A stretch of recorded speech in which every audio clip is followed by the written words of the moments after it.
let me proceed with the next example.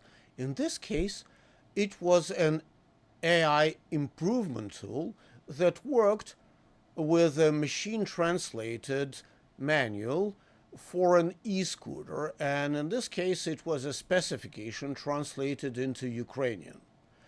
So this example illustrates how our AI improvement tool goes much further than the regular empty engine does. Well, regular empty engines, they have issues with two things. First, when there is an error in the source, because they interpret it literally as is. They do not try to think, if I may. And second, with the specific subject matter errors, because often they use generic translations that do not make sense within the context.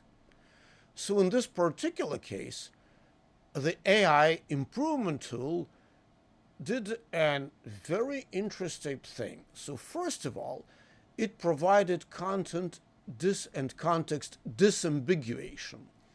That is, what you see on the screen were separate words in a string that were saying head and tail. And these were translated literally as head and tail, that is, body parts in Ukrainian. But the AI improvement tool realized that the context is automotive, and it actually performed as an artificial automotive subject matter area expert. So it realized that the translations are incorrect, and actually these head and tail are actually shortened versions of the headlight and tail light, which makes perfect sense in an automotive content. Second, source error handling. This was not everything. Once again, it was probably a manual that was originally created in Chinese and translated into English. So the word break used the wrong spelling. It meant a pause and was machine translated as a pause, which is kind of correct, except for it was absolutely irrelevant in this case. And once again, our AI improvement engine noticed that and suggested that the source should be another brake, that is, the one that you press when you need to stop, and in this case it was associated with a brake light. And the word brake meant brake light. So this way we also translated it correctly, despite the fact that it had a wrong source. Finally, it even understood the new spelling reform, that is, in Ukrainian after 2019, the word proactor should be spelled differently, and it also highlighted this deviation. So business impact. Actually, by handling those very complex, both contextual and orthographic things automatically, human review and human involvement was reduced by a massive, like 60 to 70%. So it's a huge time saved.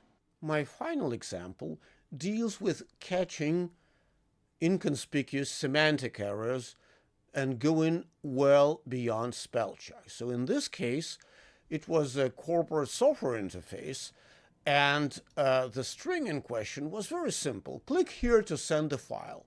The problem was that when translated into Russian, the translator omitted a single letter. That's what you see on the screen. The problem is that the word send is translated as отправить in Russian, but if you omit one letter, отравить is a legitimate word which means poison the file, literally. It's an inconspicuous and insidious error, and if we have overlooked it, it would have been both confusing and unprofessional. Well, a terrible thing. Typically, you do not poison files.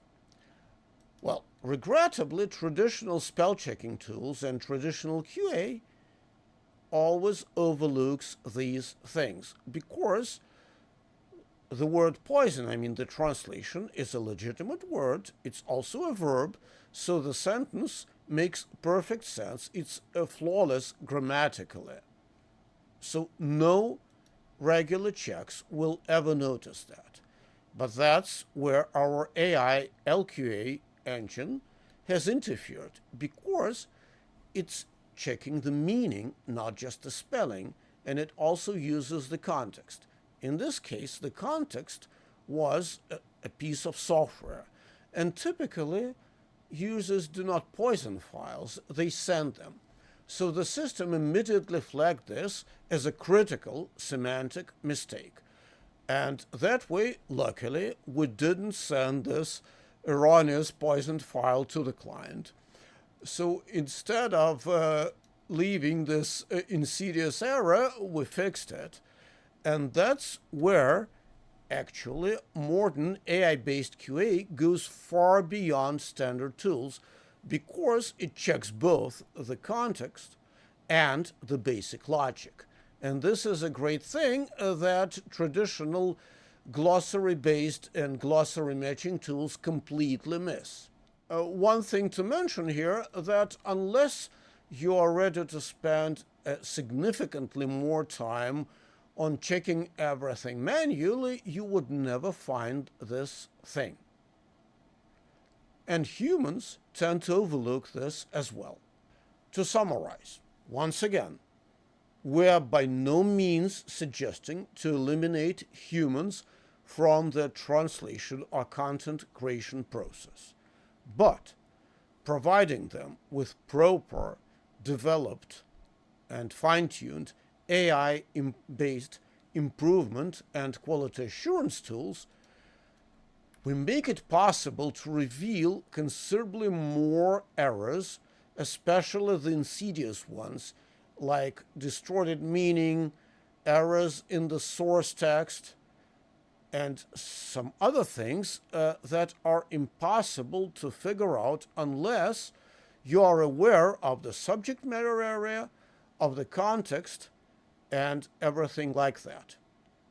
So these tools do not just help us find errors, but actually they significantly reduce human editing or review time, and that is, improve efficiency. Thank you very much indeed for listening.